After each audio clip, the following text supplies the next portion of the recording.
Hi, ఈరోజు మనం విజయవాడ ఇబ్రహీంపట్నం దగ్గర ఉన్న కొండపల్లి కిల్లాకైతే వెళ్దాము. ఈ కొండపల్లి కిల్లా గుంటూరు నుంచి 55 కిలోమీటర్ల డిస్టెన్స్లో ఉంది. అదే విజయవాడ నుంచి అయితే 20-25 కిలోమీటర్ల డిస్టెన్స్ ఉంటుంది. మనం విజయవాడ ఊర్లో నుంచి విజయవాడను చూసుకుంటూ వెళ్దాము.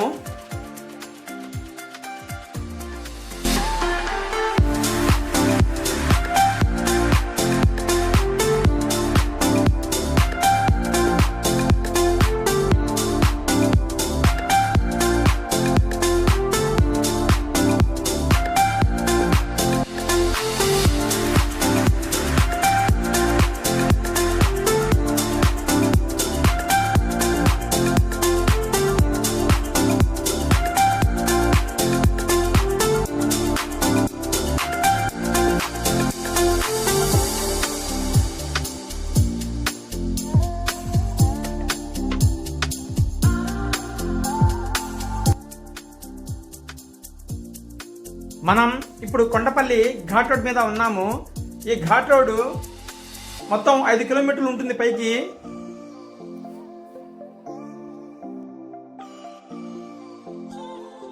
మొత్తానికి మనం పైకి చేరుకున్నాము. ఇక్కడ ఈ చెట్టు మీద చాలా కొండముచ్చులు ఉన్నాయి, మీకు చూపిద్దామని ఆగాను.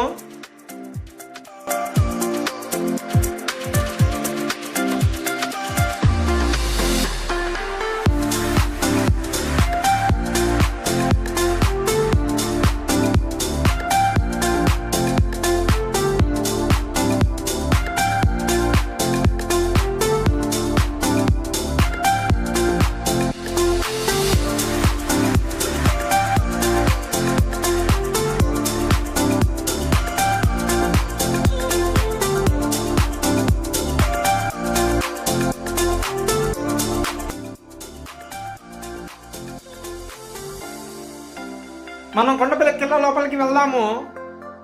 ఇక్కడ టికెట్ తీసుకోవాల్సి ఉంటుంది. టికెట్ వచ్చేసరికి 30 రూపీస్ తీసుకుంటున్నారు పర్ పర్సన్.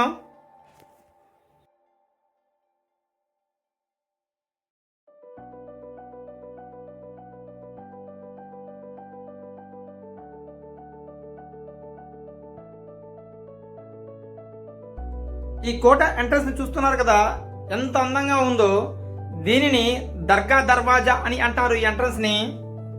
ఇక్కడ కొన్ని దేవతామూర్తుల యొక్క విగ్రహాలు ఉన్నాయి, చూపిస్తాను.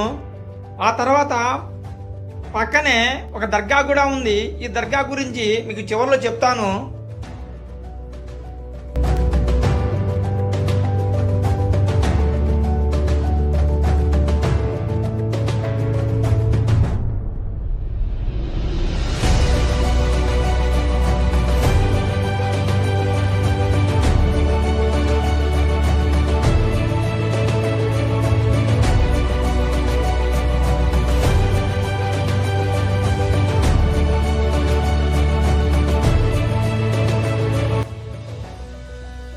సరే, మరి కోట లోపలికైతే వెళ్దాము.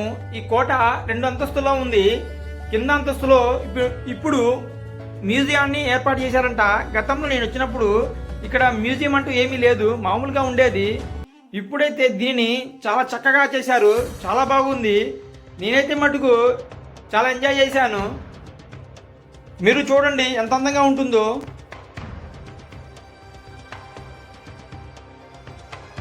మీరు చూస్తున్నది ఈ కొండపల్లి కోట యొక్క పూర్తి నమూనా. ఎగ్జాక్ట్లీగా ఇప్పుడు ఇది ఇలాగే ఉంది. అదే కాదు, ఈ మ్యూజియంలో దీని యొక్క పూర్తి చరిత్ర ఇక్కడ రాయబడి ఉంది. మొత్తం మీకు తిరిగి చూపిస్తాను. దీన్ని ఎవరెవరు పరిపాలించారో కూడా మీకు చెప్తాను. ఈ వీడియో లాస్ట్ వరకు చూడండి, చాలా బాగుంటుంది.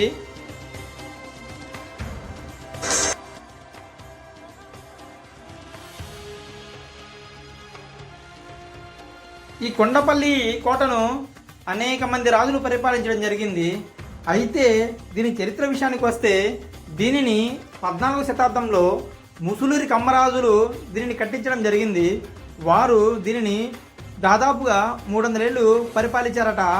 వారి దగ్గర నుంచి కొండవీడి రాజులు కైవసం చేసుకొని వారు 100 ఏళ్ళు పరిపాలించడం జరిగింది. వారి దగ్గర నుంచి ఒరిస్సాకు చెందిన రాజులు, ఆ తర్వాత శ్రీకృష్ణదేవరాయలు దీన్ని కైవసం చేసుకున్నారని మన చరిత్ర చెప్తుంది. ఆ తర్వాత దీన్ని గోల్కొండ సుల్తానులు, మొఘల్ చక్రవర్తులు, నిజాం సుల్తానులు కైవసం చేసుకున్నారంట. వారి దగ్గర నుంచి చివరిగా బ్రిటిష్ వారు దీన్ని స్వాధీనం చేసుకొని బ్రిటిష్ వారు ఈ కొండవీడు కోటపై సైనిక శిక్షణా కేంద్రాన్ని ఏర్పాటు చేసి సైనికులకు శిక్షణను ఇప్పించేవారట.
మీరు చూస్తున్నవి కొండపల్లి కోయ బొమ్మలు.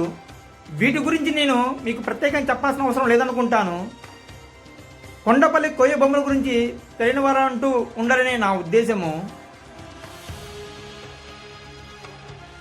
మీరు చూస్తున్న ఈ కోయ బొమ్మలను ఈ కొండపల్లి అడవులు దొరికే ఒక తేలికపాటి చెక్క అయిన తెల్ల పునికి చెక్కతో వీటిని తయారు చేయడం జరుగుతుంది. ఈ చెక్క విశిష్టత ఏమిటంటే ఎన్నాళ్ళైనా సరే ఈ చెక్కకి పగుళ్ళంటూ ఉండవట. దానివలన వీరు చేసే బొమ్మలు ఎన్ని ఏళ్ళైనా సరే, ఎన్ని తరాలు మారినా సరే పగులు లేకుండా, చెక్కు చెదరకుండా అలాగే ఉంటాయి. అంతేకాదు వీటిని తయారు చేసేవారు కూడా ఎంతో కళాత్మకంగా తయారు చేయడం జరుగుతుంది. మొదటి బొమ్మను ఎంత ఏకాగ్రతతో తయారు చేస్తారో అదేవిధంగా చివరి బొమ్మను కూడా అంతే ఏకాగ్రతతో మరియు సమయంతో దీన్ని తయారు చేయడం జరుగుతుందట. దానివల్లే ఇవి అంత కళాత్మకంగా ఉంటాయని అంటూ ఉంటారు.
మ్యూజియం మొత్తం చూశారు కదా, మనం బయటికి వెళ్దాము.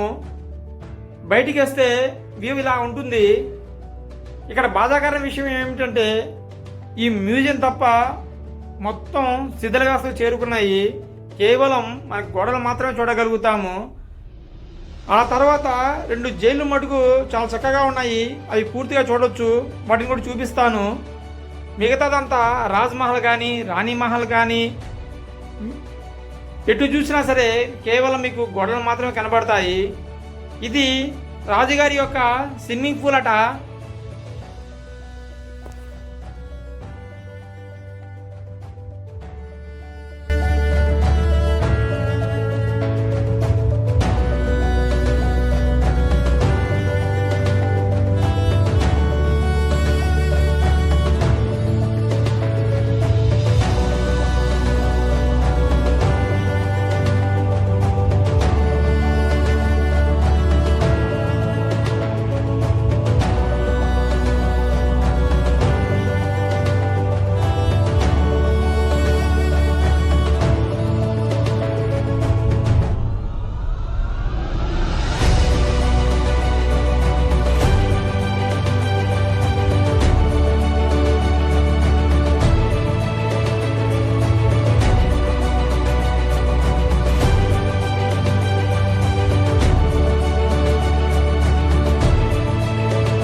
అయితే మరి బయటికి వెళ్దాము.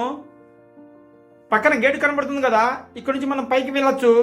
ఆ పైకి వెళ్ళిన తర్వాత మీకు ఆ పైన ఉన్న కట్టడాలను చూపిస్తాను. అంటే కట్టడాలంటే ఏమీ లేవులేండి, కేవలం గోడలు మాత్రమే ఉన్నాయి. అవే చూసొద్దాము, చేయగలిగింది ఏమీ లేదు. ఆ తర్వాత మిగతా అవన్నీ చూపిస్తాను.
నేను గతంలో ఇక్కడికి వచ్చినప్పుడు ఇక్కడ పెరంగులను చూశాను. అవైతే ఇప్పుడేమీ లేవు. అదేవిధంగా పైకి వచ్చిన తర్వాత అడుగడుగున నేమ్ బోర్డ్స్ కనబడేవి. ఇక్కడ రాజామహల్ ఉందని, ఇది రాణి దర్బార్ అని, ఇది మార్కెట్ అని, జైలు అని, ఇలా అనేకమైన బోర్డులు ఉండేవి. ఈ బోర్డుల వలన ఏది ఏ ప్లేస్ అనేది కనుక్కోవడం చాలా ఈజీగా ఉండేది. నాకైతే పర్వాలేదు, నేను గతంలో వచ్చాను కాబట్టి. కానీ కొత్తగా వచ్చే వారికి అయితే ఈ నేమ్ బోర్డ్స్ అనేది చాలా ఉపయోగకరంగా ఉంటుంది. కాకపోతే ఇక్కడ నేమ్ బోర్డ్స్ అంటూ ఏమీ లేవు. కేవలం ఒక జైలు దగ్గర మాత్రమే నేను చూశాను. నేమ్ బోర్డ్స్ అనేది ఉంటే బాగుండేదని నా ఉద్దేశము.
మీరు చూస్తున్న ఈ దారి కోటపైకి వచ్చే నడకదారి ఇదైతే క్లోజ్ చేయడం జరిగింది. అదేవిధంగా ఇప్పుడు మరొక దారి ఇది. ఈ దారి గుండా ఏనుగులను గుర్రాలను పైకి తీసుకొచ్చేవారట. ఇది కూడా క్లోజ్ చేయడం జరిగింది. ఇప్పుడు దారి అంటే ఏమీ లేదు. మనం రావాలంటే ఘాట్ రోడ్ నుంచి మాత్రమే రావాలి.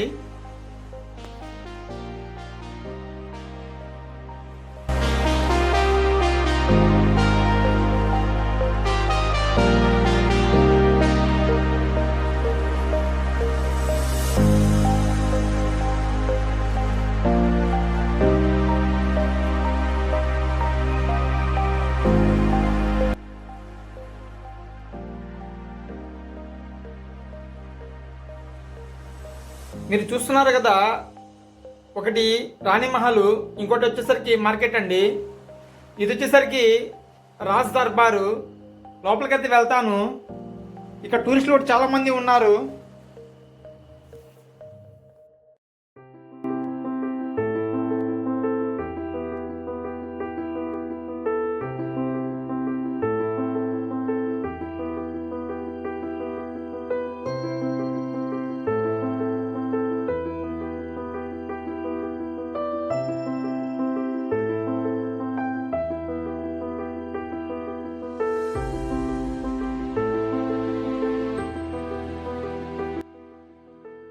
మనం రాజ్ దర్బార్లోకి వెళ్తున్నాము.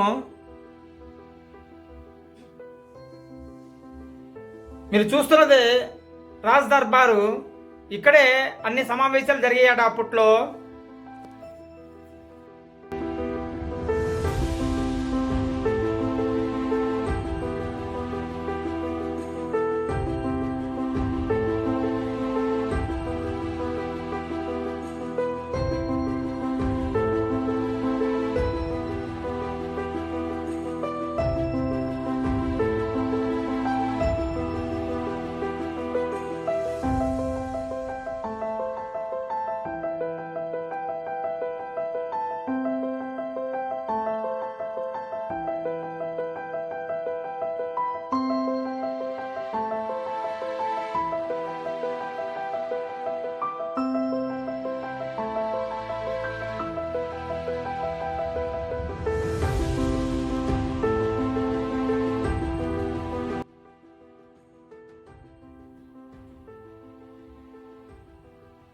ఇదే రాణిమహల్. దాని ఎదురుగున్నదే మార్కెట్ అండి. రాణిమహల్లోకి వెళ్దాము. మీరు చూస్తున్నారు కదా, ఇదే రాణిమహల్. ఇది వచ్చేసరికి మార్కెట్ అండి.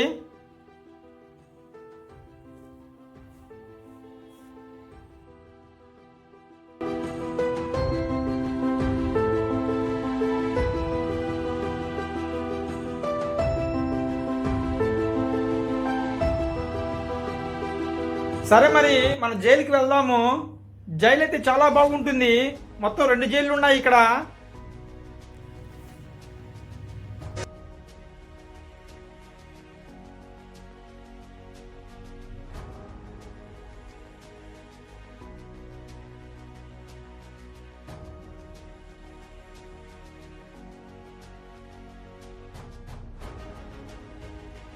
ఈ జైళ్ళని చూస్తున్నారు కదా, ఎంత పెద్దగా నిర్మించారో.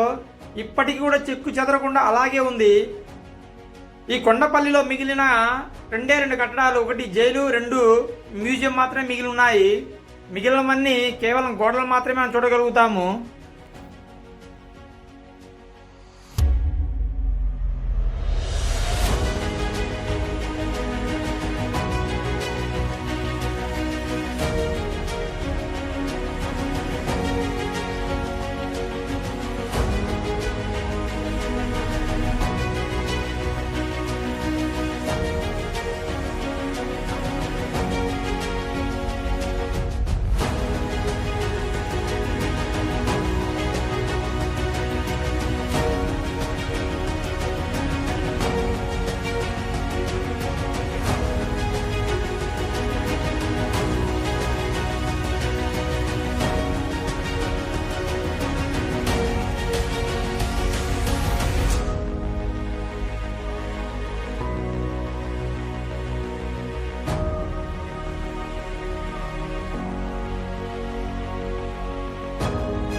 ఈ రెండు జైళ్ళను చూసేశారు కదా, ఇక్కడితో కొండపల్లి కిలా యొక్క వీడియో కంప్లీట్ అయిపోయినట్టే.